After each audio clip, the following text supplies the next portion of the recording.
Resulta difícil nombrar el dolor y sin embargo no hay un solo ser humano que no lo haya conocido. Nos acompaña desde el nacimiento hasta la muerte en diferentes grados y en formas muy variadas. Las disciplinas artísticas de todos los tiempos se han esforzado por representarlo. No solo la herida ocasionada por la punta de una lanza atravesando un costado, también el dolor de luto, de la pasión amorosa no correspondida, de la separación y hasta el dolor de muelas aparecen una y otra vez en la historia de la pintura. Las tradiciones místicas más conocidas consideran al dolor como uno de sus temas centrales y le atribuyen distintos significados. El último año ha constituido una de las épocas más dolorosas en la historia reciente. Personas y familias enteras han conocido la desesperanza, el duelo repetido, las separaciones abruptas, la violencia doméstica exacerbada por las cuarentenas y la pobreza. Si el dolor suele ser una vivencia aislada, el confinamiento al que nos obliga el COVID-19 ha impedido incluso que los seres cercanos se reúnan para despedirse ante la presencia de la muerte. Hay mucha más diversidad en el dolor que en nuestras maneras de lidiar con él. En estos programas no te daremos por desgracia ningún antídoto para evitarlo, pero sí varias pistas para lograr convivir con él. La primera de ellas, creemos, consiste en reconocerlo tanto en uno mismo como en los demás, en desarrollar un sentido de empatía. Esperamos que estas conversaciones te devuelvan un eco de tus distintas dolencias y también que si estás sufriendo, te ayuden a sentirte menos infeliz y menos solo. Esta noche tenemos una coproducción de la revista de la Universidad de México y el ALE, el Festival de Ciencias y Artes de la UNAM. Tenemos con nosotros a uno de los más insignes invitados del festival, al antropólogo y sociólogo David Le Breton. Él es profesor de la Universidad de Estrasburgo y autor de una buena decena de libros que dan cuenta de una reflexión intensa y apasionada en torno a la sociología del cuerpo, su rostro, su voz, su piel, su caminar, sus gritos y sus dolores. Sobre este último tema, el dolor, que es el que centra y da eje a nuestra plática, él ha publicado un libro titulado Antropología del dolor, traducido al español, y otro, Experiencia del dolor. Entonces, bueno, le damos la bienvenida al doctor David Le Breton. Soyez le très bienvenu, David. Merci Yael, bienvenue à vous aussi. Merci. C'est moi qui m'introduis chez vous et c'est vous qui vous introduisez chez moi. Donc, bienvenue mutuelle. Écoutez, je vais commencer par une question très simple. Il se peut que ce soit justement très compliqué, mais comment se fait-il que j'appelle douleur Oui. un coup de marteau accidentel, un colique, et en même temps, j'appelle aussi douleur ce que je ressens quand quelqu'un que j'aime me quitte, ou quand ma mère ou quelqu'un de proche meurt. J'ai l'impression que ce sont des plans tellement différents de l'expérience, et pourtant, depuis très très longtemps, les civilisations ont réussi à rapprocher une crampe à la douleur de perdre une mère. Comment se rapproche-t-il par le mot douleur, toutes ces expériences, tous ces plans si distincts de l'expérience? Eh bien, ce sont à chaque fois finalement des effractions à l'intérieur, du sentiment de soi, du sentiment d'identité. Ce sont des sortes de séismes qui viennent ébranler, l'individu. En revanche, je pense qu'il faut évidemment se garder du dualisme qui opposerait une douleur, morale à une souffrance, à une douleur physique. En français, par exemple, on voit couramment la douleur comme relevant du physique et la souffrance comme relevant du moral. Ce que j'ai essayé dans mes livres sur la douleur, c'est justement de déconstruire, cette opposition trop simple, puisque quand nous vivons, évidemment, nous sommes notre corps, nous n'avons pas un corps, nous ne possédons pas un corps, nous ne nous promenons pas avec notre âme, sous les bras. Donc l'idée d'une souffrance, morale, et qui serait opposée à une douleur, physique, pour moi n'a aucun sens. Parce que quand on a mal physiquement, quand j'ai un mal de tête par exemple, quand j'ai une migraine, c'est de toute façon toute ma vie qui va être ébranlée, qui va être abîmée. Ce jour-là, je n'aurais pas envie par exemple de mener des activités, qui me sont chères, je n'aurais pas envie d'aller au cinéma, je n'aurais pas envie d'aller me promener et cetera. Donc vous voyez dans cette douleur «physique» entre guillemets qu'est la migraine, vous avez une résonance morale. C'est-à-dire que ça touche mon rapport avec, que le monde. Et inversement, si je suis dépressif, donc on pourrait dire, souffrance, morale. Si je suis dépressif, je suis plutôt, je vais ressentir dans mon corps d'innombrables, sentiments de malaise. Je vais être mal dans ma peau, je vais ressentir plein de désagréments. Donc pour ma part, je suis opposé à cette idée que douleur s'oppose à souffrance. J'analyse la souffrance plutôt comme le ressenti subjectif de la douleur. Ou pour le dire autrement, douleur, ce serait le vocabulaire du médecin, souffrance, c'est le vocabulaire du malade ou du patient. Mais c'est aussi notre vocabulaire à chacun de nous quand on dit: j'ai mal au ventre, j'ai mal à la tête» et cetera. Bien sûr. Et donc, qu'est-ce que enfin, cette idée de la souffrance qui s'attache à la douleur, qui s'attache à toute douleur, puisque la douleur implique l'individu ou l'être tout entier, comme vous venez de le dire, elle peut être mise, sur une échelle, c'est-à-dire on souffre plus ou on souffre moins? C'est-à-dire, c'est pas tellement la douleur qui est différente, mais la souffrance qu'on y attache? Oui, parce que la souffrance, elle est liée justement à la signification qu'on attache à cette douleur, c'est-à-dire à cet ébranlement physique qui nous traverse. Et donc pour ma part, j'oppose par exemple la douleur, subie. La douleur subie, c'est donc, celle de la maladie, c'est celle de l'accident, c'est celle aussi de la torture. Cette douleur subie, elle va profondément abîmer la personne, elle va la déshumaniser, la dépersonnaliser. La personne ne va plus se reconnaître. On peut dire en ce sens qu'il s'agit d'une souffrance maximale, hein, la pire des souffrances qu'on puisse imaginer. En revanche, même là, nous ne sommes pas totalement démunis par rapport à cette intensité de la souffrance. Nous disposons aujourd'hui, la médecine dispose par exemple de ce que j'appelle des techniques de sens, comme l'hypnose, comme la relaxation, comme la méditation, la sophrologie, et cetera. Dans ces techniques de sens, vous ne touchez pas, par exemple dans l'hypnose, vous ne touchez pas au patient. Simplement, vous êtes dans une relation thérapeutique à distance et vous suggérez au patient qu'il a de moins en moins mal au fil des différentes séances que vous allez avoir avec lui. Donc vous intervenez sur le sens, hein, sur le sens. Et l'intervention sur le sens va faire que peu à peu, l'intensité de la souffrance va diminuer au bout de 4, 5, 6, 7 séances. Il y a aussi la douleur, choisie et la douleur choisie, elle implique relativement peu de souffrance. C'est la douleur, par exemple, que nous connaissons tous. C'est celle des activités physiques et sportives, c'est celle du body art, c'est celle des rites d'initiation dans les sociétés traditionnelles, c'est celle du tatouage aussi. Bon, c'est donc une douleur à laquelle nous consentons, hein, et en ce sens, nous savons que nous pouvons nous retirer à tout moment, de l'expérience. Donc quand on interroge une personne, par exemple, qui court après un marathon et que vous lui dites: «Mais ça doit être terrible de vivre une expérience comme ça». La personne va vous répondre: «Oui, ça fait mal, mais c'est formidable. Je suis tellement heureux d'avoir réussi à courir, 40 kilomètres» et cetera, et cetera.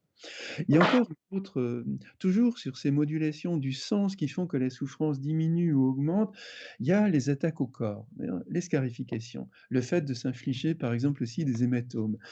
Eh bien, là, il s'agit justement de se faire mal pour avoir moins mal. Ou pour le dire autrement, c'est s'opposer à travers une douleur physique qu'on s'inflige, s'opposer à une souffrance qui est dans la vie, à une souffrance morale qui est écrasante. C'est-à-dire que nos adolescentes qui s'entaillent, par exemple, sont des filles, plus rarement des garçons, qui vivent des violences sexuelles, des maltraitances familiales, des incestes, et cetera, et qui sont donc dans une très grande détresse personnelle. Le recours à la blessure auto-infligée est une manière justement de reprendre le contrôle de cette souffrance, de la désamorcer. Je me souviens par exemple d'une adolescente qui disait de façon très belle, elle avait à l'époque 17 ans et elle s'entaillait parce que son copain était en garde à vue, était en prison et donc elle avait l'impression, du haut de ses 17 ans que le monde entier s'acharnait, contre elle, contre son amour et elle va graver sur son avant-bras les initia le prénom de son copain. Quand je lui demande, quelques années plus tard, pourquoi elle a fait ça, elle me dit: Je me suis fait mal à mon corps pour avoir moins mal à mon cœur». formule absolument magnifique qui montre qu'effectivement la douleur, elle s'infligeait une douleur «du corps» entre guillemets pour avoir moins mal dans sa vie. Et effectivement, il y a quelque chose d'une sorte de «remède» entre guillemets employé par nos adolescents ou nos adolescentes pour essayer d'amortir, de diminuer cette souffrance qui est dans leur vie. Je trouve, formidable cette idée cette idée de la souffrance qui augmente selon, le non-sens. C'est-à-dire, ou qui diminue selon le sens qu'on peut accorder à cette douleur ou à cette souffrance. Dans le sens où vous dites que, enfin, on répète beaucoup le mot sens, mais disons que vous dites que une torture infligée, tout ce qui nous dépersonnalise et qu'on ne peut pas contrôler nous fait souffrir plus parce que cela ne fait pas de sens, mais que si on donne un sens, cela, Voilà. si on contrôle la douleur, cela fait moins de souffrance. Ce que je veux Voilà. vous demander, c'est donc il y a toujours cette idée un peu biologique, comme quoi la douleur est un instrument du corps qui nous signale quelque chose. C'est-à-dire que c'est la douleur qui nous parle, qui nous dit: «Écoutez, vous êtes là en train de vous brûler. Écoutez, si cela, vous fait souffrir, c'est que c'est pas bon. Il faut absolument sortir de cette maladie parce que vous vous sentez pas bien. Si, cet amour, vous fait mal», et cetera. Donc c'est la vie qui nous parle à travers la douleur pour nous signaler, non, où il faut aller, où il faut pas. Mais vous, vous semblez dire le contraire, c'est nous qui faisons que la douleur parle et pas la douleur qui nous parle. Alors oui, il y aurait beaucoup de choses à dire, pour, autour de vos propos, parce que c'est vrai que la douleur, par exemple, elle a une fonction de signal. Elle nous annonce que, par exemple, une maladie est en train de cheminer dans notre corps et qu'il faut absolument agir. La douleur de la brûlure nous implique que nous devons retirer notre main, du feu, par exemple. Le problème de la douleur, c'est que parfois elle se dérègle et par exemple, c'est la question de la douleur chronique. C'est-à-dire là, vous avez mal pendant des années, votre vie peut être complètement détruite, mais sans qu'il y ait une raison «organique» entre guillemets. Cette douleur-là n'a plus une fonction d'avertissement pour une prise en charge médicale. C'est-à-dire, finalement, la douleur devient elle-même la maladie et ça, évidemment, c'est tout à fait autre chose. Donc oui, bien entendu, pour le reste, la douleur est toujours, comment dire? La souffrance est potentialisée par, la signification qu'on donne évidemment, à l'événement, hein. Bon, écoutez, on va faire une petite pause pour revenir et parler plus longuement on va revenir sur une question, comme ça on laisse le public en suspense.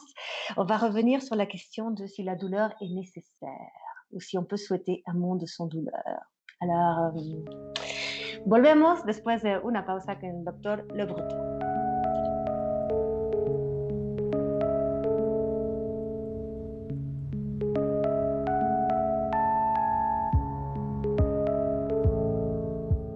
Estamos de vuelta con el doctor Le Breton, un invitado del festival El Aleph, y nos quedamos con la pregunta, doctor Le Breton, ¿la douleur est-elle nécessaire? Eh bien, elle est effectivement inhérente à la condition humaine. Je pense qu'elle est nécessaire parce qu'elle nous protège paradoxalement, elle nous protège des blessures, elle nous protège aussi d'ailleurs des turbulences dans la vie relationnelle parce qu'on sait qu'il vaut mieux éviter de s'exposer à certaines déconvenues, dans certaines, circonstances.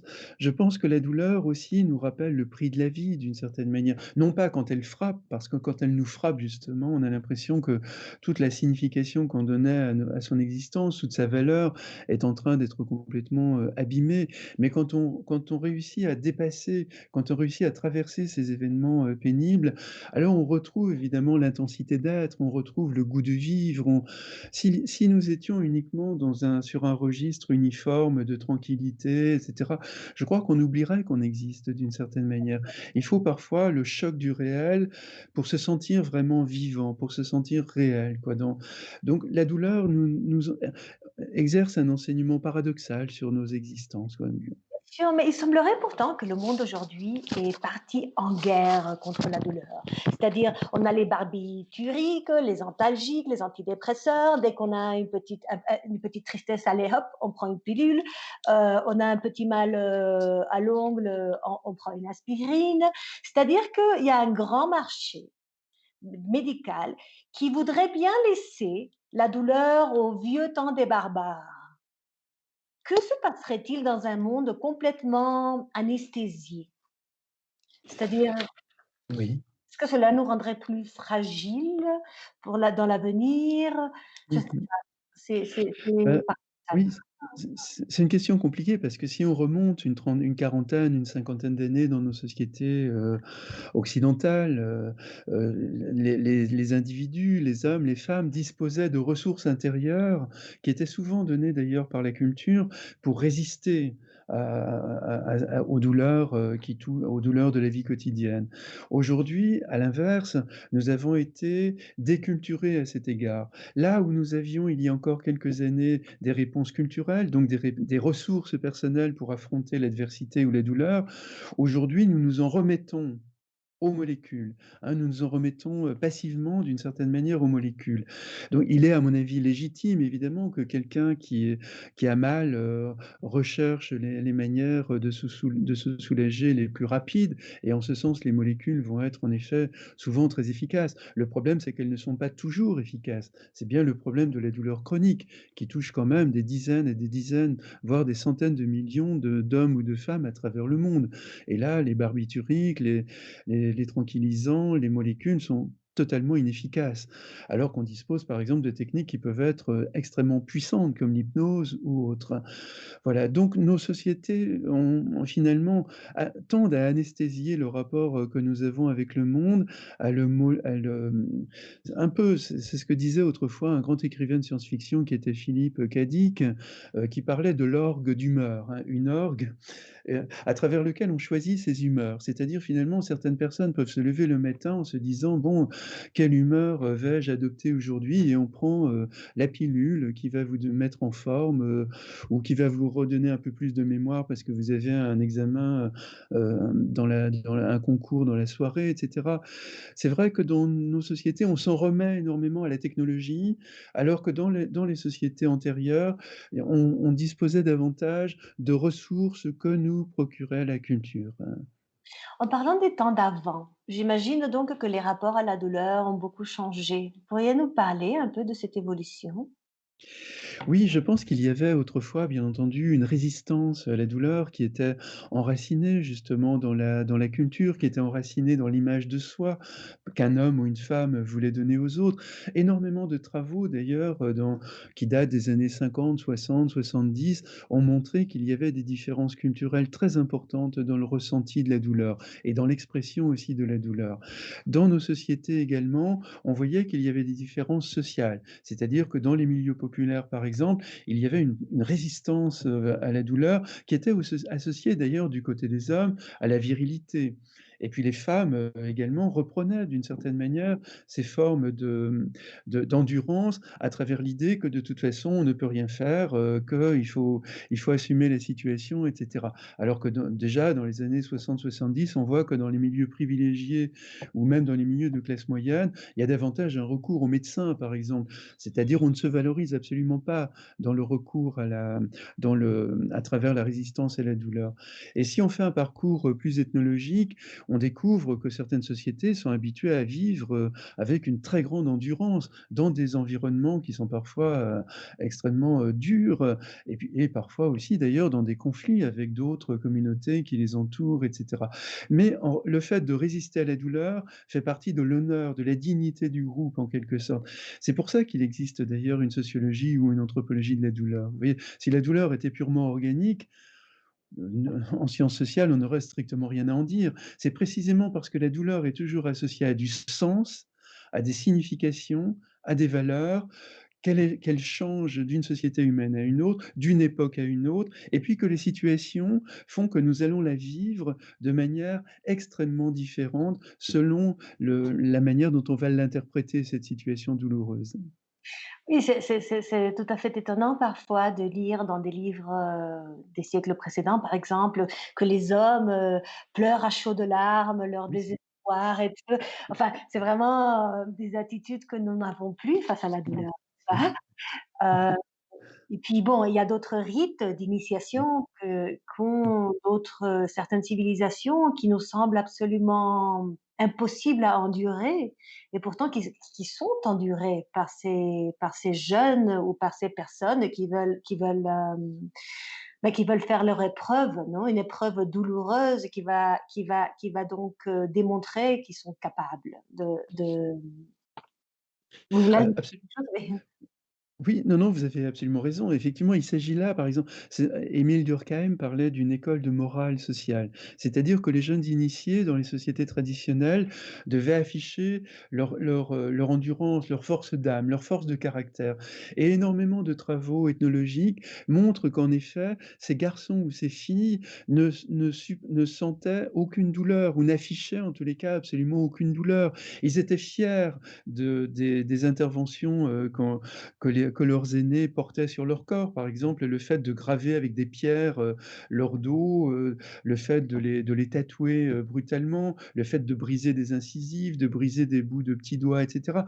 C'est vrai que les rites de passage des sociétés traditionnelles pouvaient être très âpres, très durs, mais toujours, assumés avec beaucoup de courage et de tranquillité, de dignité par les garçons ou les filles.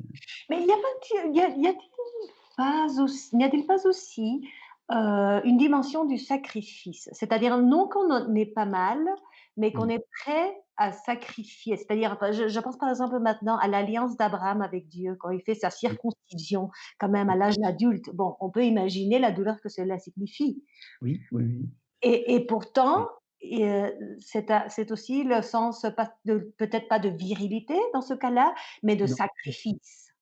Oui, oui, alors là, évidemment, il y a quelque chose qu'on donne à Dieu et il y a un don contre don d'une certaine manière. On se soumet, on est dans l'adoration de Dieu et donc on accepte de perdre une part de soi pour en recevoir une reconnaissance plus grande. Beaucoup de nos comportements, d'ailleurs, relèvent de cet ordre-là, hein, comme Marcel Mauss, par exemple, a admirablement analysé dans l'essai sur le don.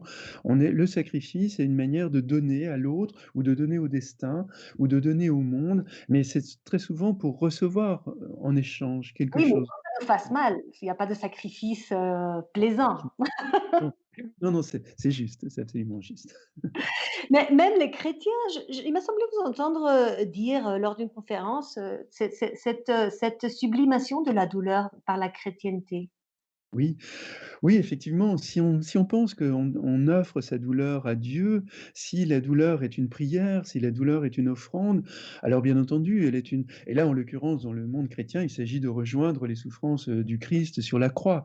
Donc c'est une identification même, à Jésus sur la croix qui est en œuvre et qui est une forme d'amour également, d'ailleurs, qui a amené un certain nombre de nos philosophes. Je pense à Blaise Pascal, par exemple, hein, dans son fameux texte sur le bon usage de la prière.